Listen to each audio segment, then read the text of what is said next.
Hello friends, CSS की classes हमारी continued हैं और ये हमारी CSS की 18th क्लास है। और इस क्लास में हम पोजीशन के बारे में पढ़ेंगे। तो CSS में पोजीशन जो है वो इसकी 4 वैल्यूज़ होती हैं।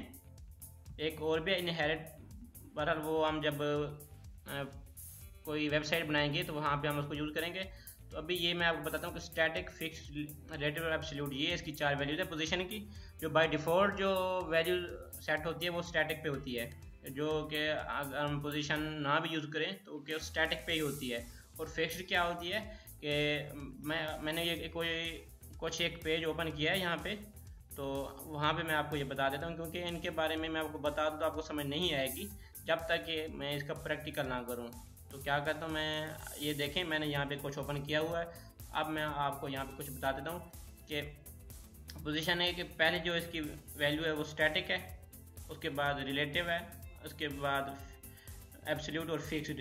स्टैटिक क्या होगी? स्टैटिक तो बाय डिफ़ॉल्ट जो हमारी यहाँ पे आप देख लें, an element with position static is not positioned in any special way. A static element is said to be not position and an element with its position set to anything is said to be position.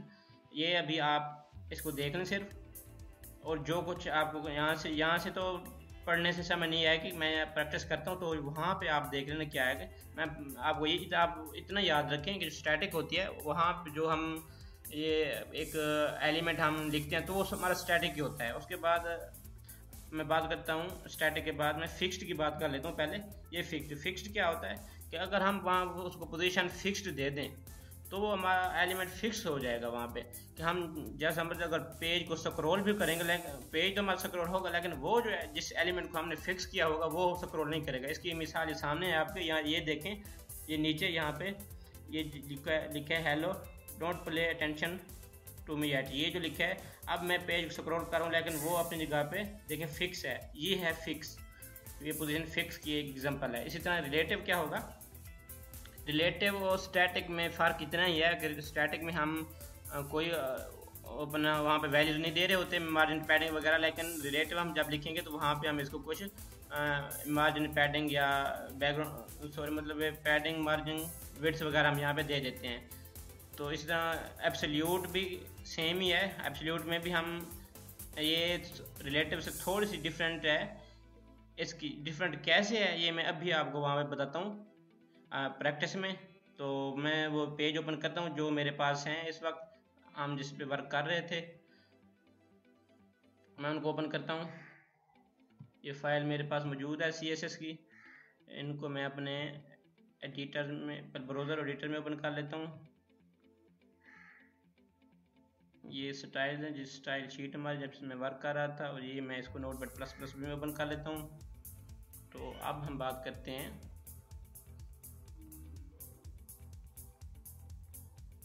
ये मेरे browser में। आप देखें, मैं ये चाहता हूँ कि देखें पेज स्क्रॉल कर रहा है हमारा, तो ये हेलो वर्ड जो है ये भी साथ स्क्रॉल कर रहा है। मैं ये चाहता हूँ ये स्क्रॉल ना करे, तो मैं इसके लिए मैं क्या करूँ, सबसे पहले मैं अपने नोटपैड++ में जाऊँगा, देखूँगा ये जो हेलो वर्ड है ये इसकी क्लास या ID क्या है।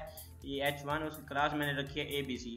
तो ABC मैंने क्लास रखी है, उसकी मैंने जो स्टाइलिंग किया है वो मैंने की हुई है एक एक्सटर्नल शीट यूज़ कर रहा हूँ जो कि मेरे ड्रीमवीवर में मैं वर्क कर रहा हूँ। आप चाहें जहाँ नोटपैड++ में भी कर सकते हैं।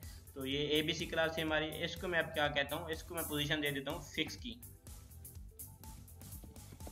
पोजीशन मैं दे देता हूँ फिक्स्ड, और मैं सेव करता हूँ। अब आप देखें पोजीशन इसकी फिक्स हो जाएगी, लेकिन ये इस तरह फिक्स होगी कि ये समझेगा इसकी ये पोजीशन फ्री, जो स्पेस है ये भी फ्री हो जाएगी। मतलब ये समझ लें कि ये जो इसके नीचे जो एलिमेंट है ना, जितनी इससे स्पेस ली हुई है ये उसकी जगह ले लेंगे। ये देखें, मैं रिफ्रेश करता हूँ, ये देख लें आप। अब ये तो पोजीशन फिक्स हो गई। ये पहले देख लें कि पेज से ग्रुप कर रहा है लेकिन हेलो वर्ड अपनी जगह पे फिक्स है।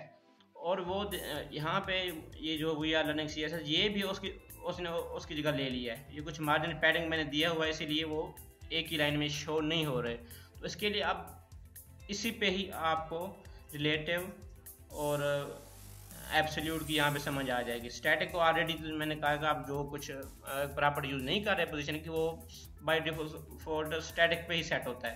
तो अब मैं क्या करता हूँ, मैं ये चाहता हूँ कि हमारा हेलो वर्ड तो उधर मतलब अपनी जगह पे कायम रहे, लेकिन जब मैं ये मेरे फ्रंट पेज मैं इसको जब यहाँ पे आऊँगा तो ये जो वी आर लर्निंग CSS है, ये बॉक्स है छोटा सा, ये उसके नीचे ही है। तो इसके लिए मैं क्या कर लूँ, पहले मैं नोटपैड प्लस प्लस में देखता हूँ कि इसकी क्या क्लास आईडी है, ये है, और इसकी जो आईडी है वो CDE है, और हम CDE में जाते हैं ट्री मेंबर में। ये CDE है, इसकी मैंने आईडी रखी हुई थी। तो इसकी मैं अब अगर मैं इसको करता हूँ, इसको मैं सबसे पहले पोजीशन देता हूँ रिलेटिव की। मैं आपको पहले रिलेटिव का बता देता हूँ, और रिलेटिव दे के पोजीशन मैंने इसको रिलेटिव दे दी। अब मैं इसको मार्जिन देता हूँ, पोजीशन दे के फिर मैं इसको मार्जिन देने लगा हूँ। मार्जिन टॉप मैं दे देता हूँ इसको 100 पिक्सल। अब मैं आप यहाँ पे देखना ये क्या होगा, ये देखें, जब मैंने उसको पोजीशन रिलेटिव दी और मार्जिन टॉप 100 पिक्सल दिया, तो क्या किया उसने, जो कि हमने जिसको ABC को हमने फिक्स्ड पोजीशन दी थी हेलो वर्ड को, तो उसको भी उसने 100 पिक्सल का मार्जिन दे दिया। ये क्या था, ये पोजीशन थी रिलेटिव की। ये फ़र्क है रिलेटिव पोजीशन का, कि क्या करता है अपने से रिलेटिव जो उसका एलिमेंट होता है उसको भी वही सेम अपनी प्रॉपर्टी अप्लाई वहाँ पे कर देता है। इसी तरह अगर मैं इसको पोजीशन देता हूँ एब्सोल्यूट, अब क्या होगा, ये तो अब हमारा वो तो सेट हो जाएगा वी आर लर्निंग CSS। लेकिन अब ये जो दूसरे हैं, ये we are going to school, we are learning, ये जो यहाँ पे ये है उसके नीचे अब ये इफेक्ट होंगे। तो देखें यहाँ पे, सॉरी मैंने सेव नहीं किया शायद पोजीशन, जिस स्पेलिंग गलत लिखी है मैंने, एब्सोल्यूट, यहाँ पे ऐसा न है, एब्सोल्यूट। अब हमारी स्पेलिंग ठीक है। अब मैं रिफ्रेश करता हूँ पेज को, ये देखें अब हमारा ये वी आर लर्निंग CSS ये टॉप से 100 पिक्सल आ चुका है। हमने इसको यही कहा था कि ना मार्जिन दें 100 पिक्सल टॉप से, ये यहाँ पे देखें मैंने लगाया है। और मैं जब जो इसको पोजीशन एब्सोल्यूट दी तो क्या किया है, ये तो इसकी तो पोजीशन एब्सोल्यूट हो गई और इसने टॉप से 100 पिक्सल मार्जिन भी ले लिया। लेकिन बाकी जो एलिमेंट्स थे हमारे, ये देखो उसने हेलो वर्ड को भी इफेक्ट नहीं किया, उससे भी वो अलग हो गया। और जो ये दूसरे एलिमेंट है हमारे, ये we are going to school या ये दूसरा है वी आर लर्निंग CSS, इसके अलावा ये इमेज वगैरह और ये टेबल होगी, ये अब ऊपर हो गए हैं। तो क्यों, क्योंकि ये जो रिलेटिव और स्टैटिक, मैंने ये कहा कि आपको बाय डिफ़ॉल्ट तो स्टैटिक ही होता है, लेकिन अब जब हम रिलेटिव क्या होता है, रिलेटिव में हम उनको कुछ मार्जिन या पैडिंग वगैरह दे देते हैं। तो इसलिए ये जो इस वक्त ये है, ये रिलेटिव ही तस्वर हो रही है, क्योंकि स्टैटिक है ना, तो स्टैटिक और रिलेटिव ऑलमोस्ट सेम है।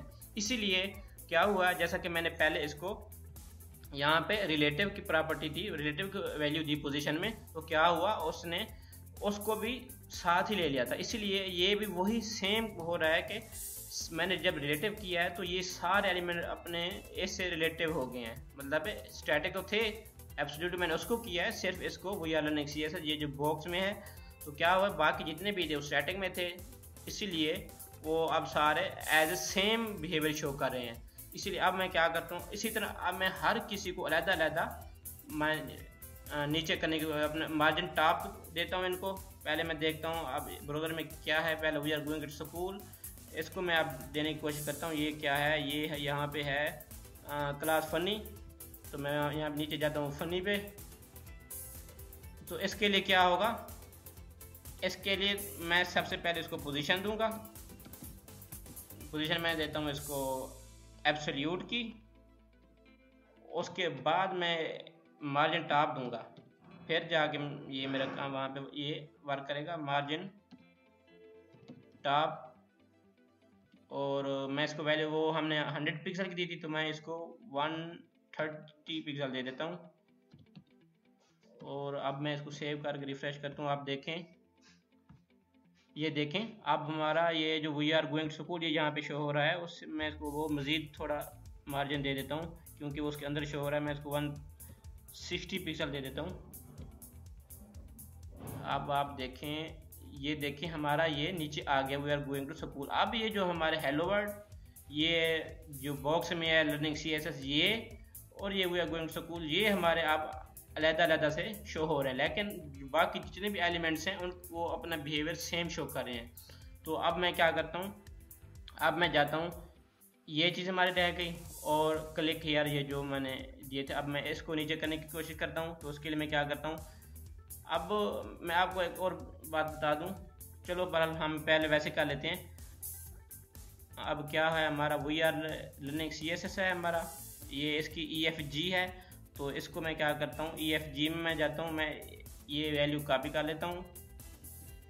ये EFG इसको मैं यहाँ पे पेस्ट करके इसकी मैं 220 कर देता हूँ, और 220 करनी है। और इसके साथ मैं देखता हूँ हमारा और कौन सा है, ये जो दो हमारे वो शो हो रहे हैं। चलो पहले मैं इसको रिफ्रेश करता हूँ पेज को, ये देखें आप। अब क्या होगा हमारा वो ऊपर वाला लर्निंग CSS भी यहाँ पे सेट हो गया है, क्योंकि मैं मार्जिन काफ़ी ज़्यादा दे रहा हूँ, मार्जिन टॉप, तो इसलिए वो कुछ ज़्यादा ही नीचे आ रहे हैं। तो अब मैं देखता हूँ क्लिक हियर, जो कि हमारे लिंक्स हैं, ये मैं देखता हूँ कहाँ इनकी मैंने जो ID दी है, इनको मैंने शायद ID नहीं दी, इनको मैंने डायरेक्ट A टैग लिया हुआ है। तो इसके लिए मैं क्या करता हूँ, जो मैंने A टैग लिया हुआ है, ये A लिंक मैंने इस यहाँ पे इनको मैं ऐसा करता हूँ कि इनको मैं एज ए ब्लॉक सेट कर लेता हूँ। ये है हमारा, यहाँ पे मैं एक div टैग लेता हूँ, div टैग लेके मैं इसकी क्लास रख लेता हूँ लिंक की, लिंक मैं रख लेता हूँ EXP, अपनी मर्ज़ी से कोई रख लें। और इस जो div टैग है मैं इसको क्लोज करता हूँ यहाँ जहाँ तक कि हमारे ये ख़त्म हो रहे हैं। मैंने ऐसा क्यों किया है अब आप यहाँ पे देखें, मैं समझाता हूँ। ये मैंने जो div टैग यहाँ पे लिया, उसके अंदर ये शो हो गए, उसके अंदर ये हमारे दो लिंक्स शो हो रहे हैं। तो अब ये समझ, ये जो लिंक्स हैं ना, ये एक ब्लॉक में आ गए हैं div टैग के अंदर। अब मैं जो भी करूँ div टैग में जो भी प्रॉपर्टी अप्लाई करूँगा वो ऑटोमेटिक इन पे अप्लाई होगी। तो मैं क्या करता हूँ, मेरा क्लास EXP है, अब मैं यहीं पे सेट कर लेता हूँ, इसके बाहरी क्लास है मेरी, तो मैं डॉट से इसको कॉल करता हूँ EXP, और ब्रैकेट ओपन क्लोज करके मैं क्या करता हूँ, सिर्फ ये लेके यहाँ पे कॉपी कर देता हूँ। इसका फ़ायदा क्या होगा, ये जैसे मैं हम दोनों लिंक्स को अलग-अलग से ये पोजीशन वगैरह दे दे, तो इसके क्या होगा, ये ऑटोमेटिक दोनों को ही नीचे ले आएगा। ये अब आप देख लें, वो देखिए हमारा ये असल में उसके पीछे शो हो रहा है, तो इमेज के बैक साइड पे शो हो रहा है। तो मैं अब क्या करता हूँ, तो जो इमेज है मेरी, अगर मैं ये चाहूँ इमेज को भी, मैं ये चाहता हूँ मार्जिन टॉप आ जाए, अगर आप ऐसा करें, इस इमेज पे अलहदा से दें, ये इमेज जिसकी क्लास XYZ है, तो वो एक इमेज नीचे आ जाएगी। फिर आप इस पे भी देंगे, इस तरह एक और नीचे आ जाएगी, फिर एक बॉक्स पे भी देंगे, फिर बॉक्स नीचे आएगा। तो इसके लिए मैं क्या करता हूँ, इस तरह मैं टेबल को आप देंगे, फिर वो भी आप इस तरह एक एक को आप पोजीशन और मार्जिन देंगे, जिससे आपका टाइम वेस्ट होगा। मैं क्या करता हूँ, जिस तरह मैंने ऊपर एक div टैग लगा के एक बॉक्स बनाया, तो मैं नीचे भी एक बॉक्स ही बना लेता हूँ। ये देखें, ये जो क्लास मेन है, ये सिर्फ क्लास मेन, ये जो सिर्फ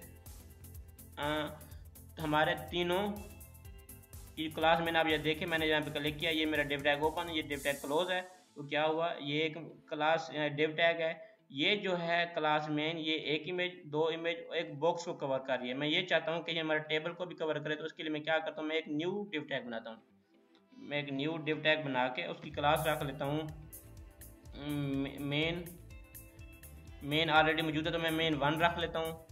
अब क्या करता हूँ, मैं ये यहाँ पे स्टार्ट है, इसको कट करके जहाँ तक हमारी टेबल एंड हो रही है, तो ये मेरी टेबल एंड हो रही है, मैं यहाँ पे इसको पेस्ट कर दूँ। अब इससे क्या हुआ, हमारे ये जो दो इमेजेस एक बॉक्स और टेबल एक ही बॉक्स में आ गई हैं, एक ही ब्लॉक के सूरत में आ गई हैं। तो अब मैं क्या करता हूँ, ये क्या था हमारा, मैंने इसको नेम क्या दिया है, क्लास मेन 1 दिया है शायद। मैं क्या करता हूँ, यहीं पे डॉट लेके क्लास को कॉल करता हूँ, डॉट मेन 1 और ओपन क्लोज ब्रैकेट करके मैं अब जब ये काम करूँगा तो क्या होगा, मेरे एक ही वक्त में, एक ही टाइम में मेरे तीनों बल्कि 4 है हमारे, 2 मेरी इमेज हैं, एक बॉक्स है और एक टेबल है। तो क्या होगा, ये सारी इकट्ठी ही नीचे शो हो जाएंगी। ये देखें, ये देखें आप। बाकी ये जो इस तरह हुआ है, ये क्योंकि मैंने जो इसको एब्सोल्यूट दिया, इसलिए ये यहाँ पे इसमें चेंजिंग आई है। तो इसके लिए हमें वापस जो मेन क्लास थी, ये सॉरी मेन ही जो इमेज वाले हमारा टैग था उसमें जाकर चेंज करनी पड़ेगी। तो बहरहाल अभी के लिए मैं इतना ही रखता हूँ। जो जब हम अपने एक छोटी सी वेबसाइट बनाएंगे तो वहाँ पे हम चीज़ें ये कवर कर लेंगे। ये तो था आपको एक समझाना ताकि आपको ये समझ आ जाए, क्योंकि अगर आप इन पर अलग-अलग करते तो ये आपको टाइम लग जाता, लेकिन ये ख़राब ना होते। बहरहाल ये देखें, बाकी हमारा ये देख लें आप इस वक्त, ये हेलो वर्ल्ड हमारा स्टैटिक है, सॉरी फिक्स्ड है, वो शो मूव नहीं कर रहा। ये देखें आप यहाँ पे, ये अपनी जगह पे फिक्स है, और बाकी जो ही ये इमेज आती है तो वो उसके नीचे चला जाता है। ये देखें, तो ये क्या है, ये हमारा जो अगली जो हमारी क्लास होगी उसमें हम जी इंडेक्स और ओपेसिटी के बारे में पढ़ेंगे, तो ये उसमें हम कवर करेंगे ये क्या चीज़ है। तो अभी के लिए इतना ही, तो मिलते हैं अगली क्लास में। अल्लाह हाफिज़।